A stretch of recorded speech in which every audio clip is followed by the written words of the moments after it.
Selamat pagi Pak. Untuk ini Pak Ahmad, GPS monitor sudah bagus, layarnya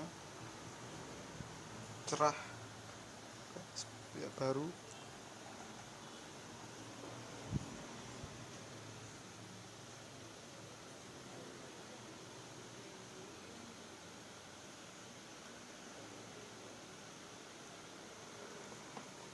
Sangat normal.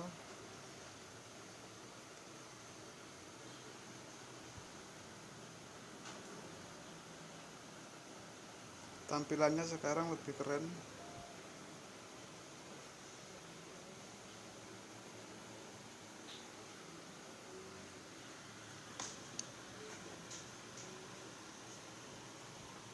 Terima kasih.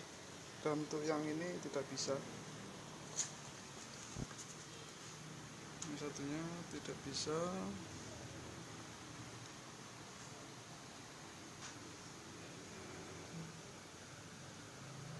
Oke.